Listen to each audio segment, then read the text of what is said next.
a providência do Senhor tem por fim o céu proveniente do gênero humano. E da palavra João, capítulo 14, verso 1 ao 4, principalmente no verso 2, onde é dito: na casa de meu pai há muitas moradas, senão eu vos diria, vou preparar-vos lugar. E quando eu for e vos preparar lugar, outra vez virei e comigo vos tomarei, para que onde eu estiver, vós também estejais. Essa é a promessa do Senhor, que no céu existem muitas moradas, e o Senhor sempre prepara essas moradas para todos. As moradas que o Senhor prepara é para todos. Depende de cada um de nós se quer morar lá. Então, o Senhor prepara o reino do céu para todos. Nasceu, tem sua casa lá. Agora, basta nós queremos morar lá. E para morar lá, nós precisamos compreender que coisa é o céu.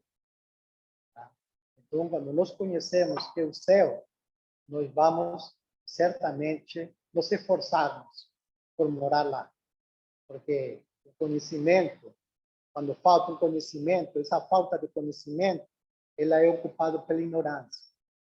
E muitas vezes a ignorância das coisas, principalmente as coisas espirituais, nos torna, como você fala assim, preocupados, muitas vezes sem interesse com as coisas que realmente deveriam interessar-nos.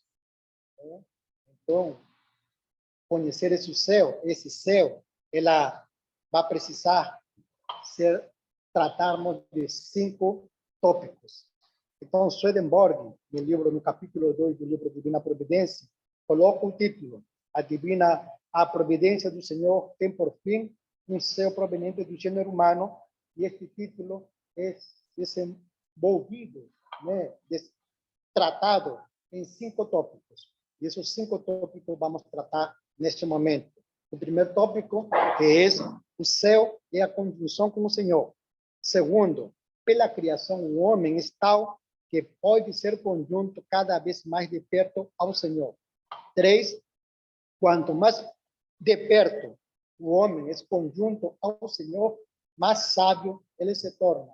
4, quanto mais de perto o homem é conjunto ao Senhor, mais feliz se torna. E 5, quanto mais de perto o homem é conjunto ao Senhor, mais claramente nota que pertence ao Senhor. Então, a compreensão destes 5 pontos, certamente como se fala assim, vai regenerar nosso entendimento acerca do céu, que muitas vezes, o que nós sabemos do céu, essa parte está vazia, então vamos preencher com verdades que vêm do céu. Então, é muito importante nós, nestes momentos de culto, de liturgia, onde cada um de nós veio para cultuar o Senhor, nós tenhamos, digamos assim, essa oração interna, para que o Senhor coloque essa verdade do céu em nós. Porque estando essa verdade do céu em nós, nós vamos poder, como se fala assim, ir edificando, construindo esse céu dentro de nós. Porque o Senhor nos diz assim: o reino do céu está dentro de vós. Então, esse céu, ela tem que ser manifestado, ela tem que ser aberto. E esse céu aberto, ele se manifesta com sabedoria, com alegria e, principalmente, saber que pertencemos ao Senhor. Esse é o céu. Então, nós vamos tratar, neste momento, o ponto número 1. O céu é a conjunção com o Senhor. Tá? Então, esta conjunção com o Senhor se dá entre os anjos e o Senhor, e o Senhor e os anjos. Então, um anjo, um céu, ele não é céu somente porque está habitado por anjos. O céu é céu porque no anjo habita o Senhor. E o anjo sabe que a vida do anjo é do Senhor. Portanto, o Senhor é que faz o céu através dos anjos. Na realidade, é a conjunção simplesmente é, como se fala assim, um convite, mas é o Senhor que faz todo esse milagre do céu existir. Então, existe um céu espiritual. Existe esse céu, diz assim, muito mais real que o mundo natural. Mas existe uma correspondência. A correspondência desse céu aqui no mundo natural é a igreja. Existe o céu no mundo espiritual, que é o reino dos céus, mas existe o céu aqui no mundo natural, que é a igreja. Então, na medida que o homem cultiva, como se fala assim, se esforça por unir o amor à sabedoria, que foi tratado no sermão do domingo passado, esse esforço vai na proporção que mais junto, diz assim, mais o céu é edificado dentro de nós. Por quê? Porque a união do amor e da sabedoria afasta o mal e a falsidade.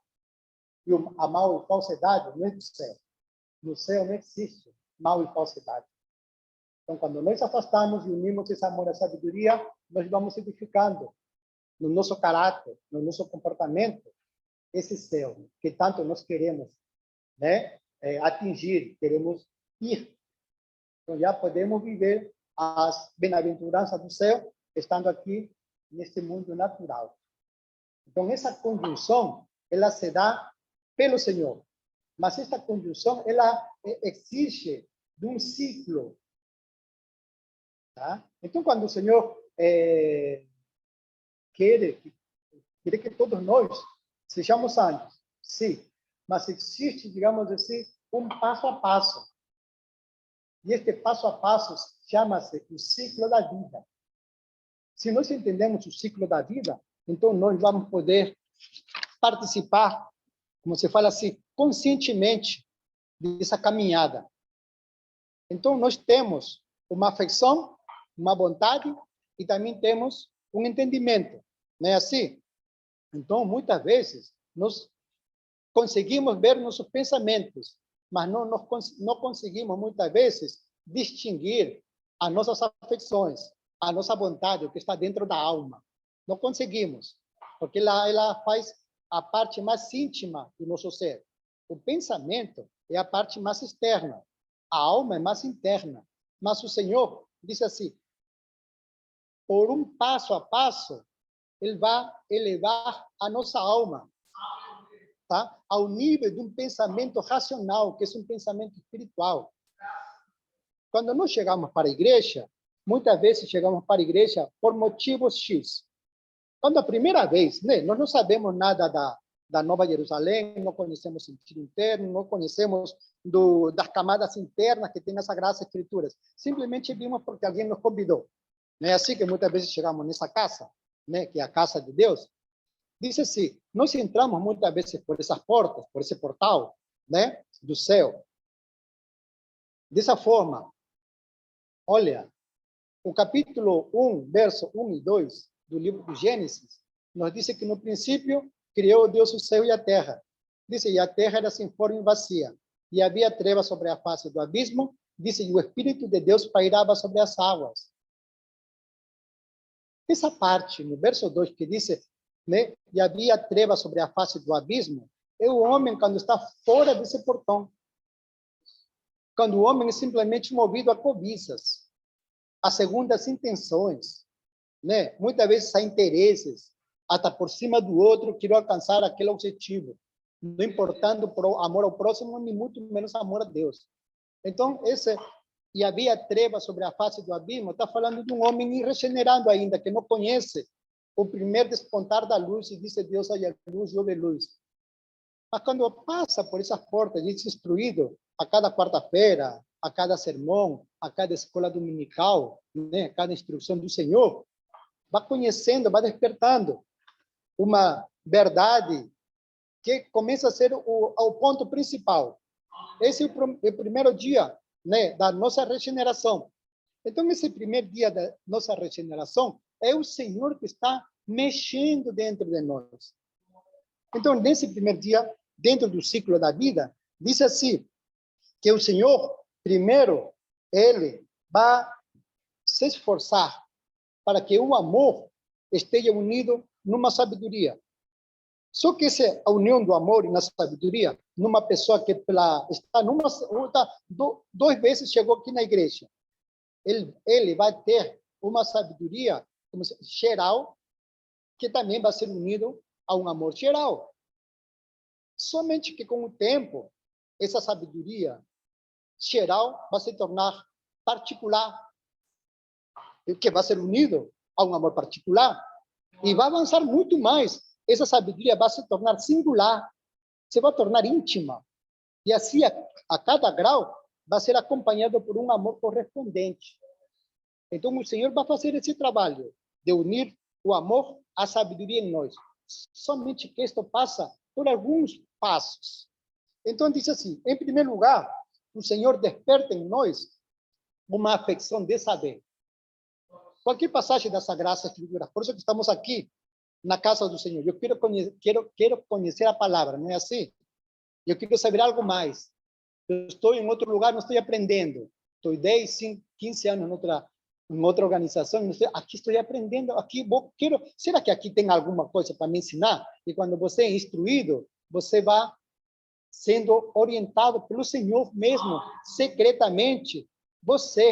O Senhor nos está conduzindo da afeição de saber pela afeição pela verdade. Você sabe, uma afeição por saber, agora você tem um foco, uma afeição pela verdade. Quem é o Senhor? Por que Ele é meu Salvador? Por que Ele é meu remissor? Por que você chama Ele Redentor? Então, esses focos, você tem uma afeição pela verdade. E tendo a afeição pela verdade, desperta em nós uma afeição por entender.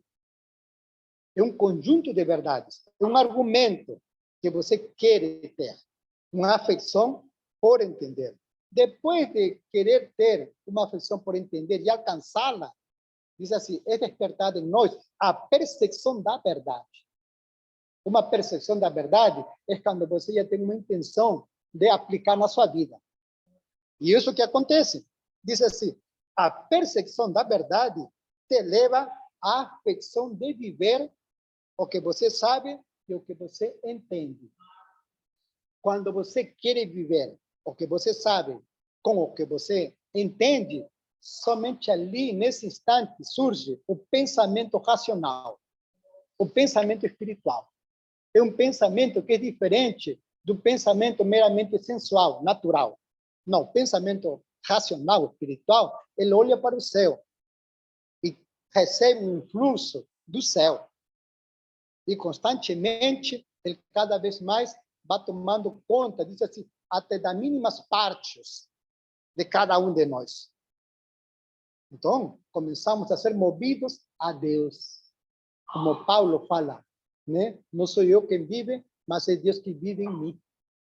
Então, somos, aos poucos, mas o ciclo da vida, ainda que nós não saibamos como o ciclo da vida funciona, Deus sabe e nos vai conduzindo através desse ciclo para um pensamento elevado. Então, quando você tem um pensamento elevado, racional, você consegue também puxar a sua vontade.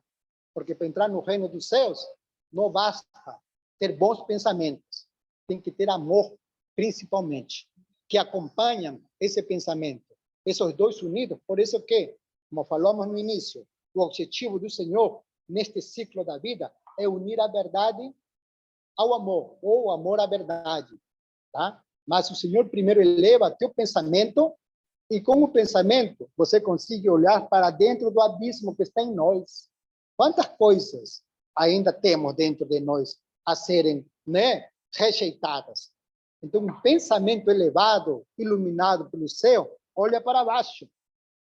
E esse olhar para baixo, você até se assusta e pede perdão a Deus. Não vou praticar mais. Pequei, Senhor, contra ti, né? Perante o céu, perante ti. Não sou mais chamado, não sou mais digno de ser chamado teu filho. Sabe, esses tipos de perdões profundos. Então, é o pensamento racional. Aparta-te de mim, Senhor, porque sou pecador. Essa gente fala, se lembra a palavra de Pedro, né? Então, é olhar para baixo. Então, na medida que nós rejeitamos os males que são nossos, males nossos, diz assim, nessa proporção, o Senhor coloca um bem. Esse é um nascer de novo. Você vai nascendo de novo, mas aos poucos, vamos nascendo de novo, né? A nos tornarmos totalmente, como se fala assim, equilibrados. Tem amor, tem sabedoria na sua conjunção. E o Senhor é que faz todo esse processo da salvação. Então, Ele nos resgata de nós mesmos. Ele nos resgata de irmos, né, como se fala assim, abismos piores. Então, esse é o capítulo número 1. Ou seja, o céu é a conjunção com o Senhor. Fantástico. São 2 folhas somente do nosso livro. Vamos estudar. Capítulo 2. Diz assim, pela criação, o homem é tal que pode ser conjunto cada vez mais perto ao Senhor. Diz assim, pela criação. Isso significa que, quando nós nascemos, já trazemos em nós os graus naturais, espirituais e celestes. Somente o ser humano tem esses graus. Natural, espiritual e celeste. E esses graus têm que ser abertos para nos tornarmos santos. Se nós somente ficamos no grau natural, certamente, né, podemos ser iludidos e nos tornarmos sensuais. Quando o natural não visa o espiritual. Se o natural não visa o espiritual, ele vai visar o sensual. Então, ele degride. Diz assim, pior que os animalzinhos. Pior, porque ele tem um racional, né? Então, o segundo ponto, diz o homem, pela criação, está o que pode ser conjunto cada vez mais de perto ao Senhor. Tá? Então, para isto, é bom nós entendermos que esses graus natural, espiritual e celeste, em cada um deles existe o que se chama graus de largura e graus de altura, os discretos ou os contínuos. São graus que nós também devemos aprender para nós sabermos como se dá a nossa reforma, nossa regeneração, né? Precisamos saber.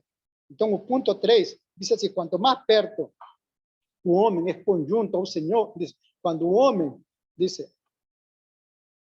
está mais perto do Senhor, a sua conjunção diz assim, traz sabedoria. E se não é sábio, tem que se tornar sábio. Ou seja, quando como que a sabedoria vai se dando, né? Porque a sabedoria é diferente da vontade. Quanto mais perto do Senhor você se torna mais sábio, porque essa é a providência do Senhor. O Senhor não te faz bom, não te faz boa, assim, por misericórdia. Se o Senhor coloca sua mão em cima de você, você já é boa. Isso não funciona assim. Ou seja, o Senhor vê uma serpente e coloca a mão, a serpente vira uma pomba. Ou um dragão, o Senhor virou um cordeiro. Não é assim. Então, o Senhor sempre vai influir na vontade de cada um de nós sermos sábios cada vez mais. E se dentro da igreja alguém não é sábio, diz assim, é uma exigência que se torne sábio. Interessante. Entendeu? Então, sábio não é aquele que sabe muito de literatura, muitos diplomas, né, pendurados na parede. Não, sábio é aquele que sabe identificar que coisas são verdades espirituais e que coisas são verdades naturais. Ele sabe, como se fala, separá-las, né? E prestigia sempre as verdades espirituais, como fala o Salmo número 15, né? Então, nós devemos sempre prestigiar as verdades espirituais. Então, nós nos tornamos sábios nessa proporção. Então, existe no reino dos céus, diz assim, o palácio da sabedoria. Este palácio da sabedoria, ela tem 12 degraus. E nós podemos chegar no primeiro degrau somente se nós já existe um grau de conjunção entre amor e verdade. Senão, não entra no palácio da sabedoria. Então, esse palácio da sabedoria, diz assim, é compreender toda a palavra. Para compreender toda a palavra, você não vai compreender de toda ela. Mas o início da compreensão começa por la conjunção do amor e da verdade. O quarto ponto, diz assim, quanto mais o homem... Está aqui. Quarto ponto, quanto mais perto o homem é conjunto ao Senhor, mais feliz se torna. Olha a felicidade. Diz assim, quanto mais de perto, porque o Senhor quer que cada um de nós, e no céu, diz assim, no céu não existe tristeza, né? No céu existe alegria, né? Então, a alegria vem da confiança no nosso Senhor, né? Que nós somos alguma coisa, porque Ele é o Todo-Poderoso. Então, essa alegria, essa confiança, é bom sempre nós termos presente. Ou seja, Ele é Deus. Eu me curvo, me dobro diante de Deus, não diante de homens, é diante de Deus. E esperar um momento, quando nós estamos dobrados diante de Deus, certamente que Ele é Ele que nos manda levantar. Saibamos ouvir a voz de Deus, que nos diz, levanta-te, que nos diz, não temas, que nos diz, sou eu, né? O alfa e o ômega. Então, é o Senhor que nos torna felizes por simplesmente essa confiança nele. Ele é Deus, né? Então, o quarto ponto diz assim, então, quanto mais perto você tem confiança nele, então a conjunção é mais estreita. Essa conjunção se dá mais como se você confiasse numa pessoa, né? Confia, a pessoa que você mais confia, que não é a pessoa que você mais liga, tem alguma dificuldade, não é a pessoa que você mais já está batendo na porta, porque você tem confiança, né? Então, essa confiança tem que ser no Senhor. Ele disse assim, ele está presente em todo o seu universo. Basta, disse assim, a pessoa pedir com amor. No mundo espiritual, não existe distância de quilômetros. No mundo espiritual, existe o amor. Por isso é que o Senhor fala, eis que estou à porta e bato. Se alguém abrir a porta de seu coração, eu entrarei, cearei. Como que Deus vai cear dentro de nós? Né? Interessante. Como que Deus vai entrar? Então, Deus entra através da sua divina criação. E sua criação é a sabedoria, o amor em nós. Isso que nos torna, né? Isso que torna a conjunção, né? A conjunção que é necessária para nós, digamos assim, sermos felizes. Ou seja, temos sermos sábios, sermos felizes. E o quinto ponto diz que quanto mais perto nós estamos conjuntos do Senhor, mais sabemos que pertencemos a Ele. Esse é um ponto assim que, se alcançado, se nós temos a certeza que nós pertencemos ao Senhor, o mundo aqui fora não diz nada. Você está no mundo, mas não faz parte do mundo, né? Você tem algo a cumprir no mundo, mas não, o mundo não é o objetivo. Então, nós sentimos, como você fala assim, estamos, mas pertencemos ao Senhor. Essa compreensão é a benção das bênçãos. Compreender que nós pertencemos ao Senhor, se isso ficar claro em nós, diz assim, não tem lugar no nosso sentimento como se fala assim, esses males do século que estão invadindo, né? Diz assim, o Brasil, diz, tem o quarto lugar em depressão, o quarto lugar em depressão. Imagina, se esta verdade fosse assim, difundida, ensinada, quantas pessoas seriam, como se fala, libertas dessa infestação que não vem do céu, né? Então, porque nós pertencemos ao Senhor. E se nós declaramos isso assim, né? Eu pertenço ao Senhor. E você tenta entender o que você está declarando com a boca, com algo interno. Diz assim, isso não somente fica de boca, ela também fica uma realidade. Ou seja, nós somos, nesse instante que nós acreditamos no Senhor como que pertencemos a Ele, toda a sociedade de anjos vem ao nosso encontro para nos protegerem, para nos guiarem. A seus anjos dará ordem a teu respeito, né? Diz assim, porque não negou meu nome. Ou seja, vamos tratar de entender. Estamos começando o ano, primeiro mês do ano 2023. Né? Esse é um processo que demora, mas não desistamos. Alcancemos esses 5 pontos. O quinto é, como se fala assim, é o mais nobre. Você pertencer ao Senhor, mas é uma conjunção, essa dádiva de pertencer ao Senhor, diz assim, é a benção das bênçãos. Você se une com seu Pai. Sabe, quando o pecador se une, né? Quando, digamos assim, quando a luz tem escuridão e vem a luz, acabou a escuridão, não é assim?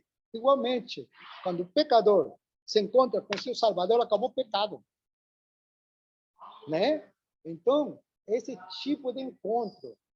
Então, quando a criatura se encontra com seu Criador, acabou a escravidão, né? Acabou a escravidão, porque o Senhor nos chama de filhos. Então, filhos, diz assim, o mandamento número 1, né? Eu sou o Senhor teu Deus que te tirou da terra do Egito, a terra de escravidão. Essa terra de escravidão, muitas vezes, são os conhecimentos, os argumentos que nós temos todos os dias, mas o Senhor nos tira dessa densidade, né? E nos livra para coisas mais espirituais, né? Que é Israel. Né? Israel rumo a Canaã, que é o céu.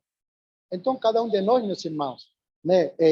Neste curto tempo, que é um resumo desses 5 pontos, nós tenhamos, como se fala assim, o esforço de ler o capítulo 2. Quem quiser, posso mandar, né, pelo WhatsApp, somente esse capítulo para uma leitura particular e entender, né, que coisa é o céu, né? Que coisa é o céu? Diz assim, na sua forma geral, entender que coisa é o céu na sua forma particular, né? Como é o céu no mundo espiritual e como é o céu no mundo natural. É um estudo, mas esse estudo vai trazer benefícios eternos. O estudo pode durar 30 minutos, 20 minutos por dia, mas o benefício é eterno.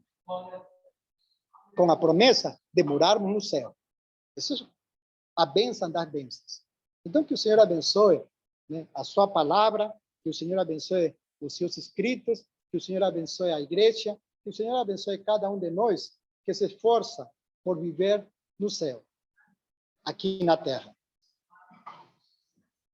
A salvação, a glória, a honra e o poder pertencem ao Senhor, o nosso Deus. Amém.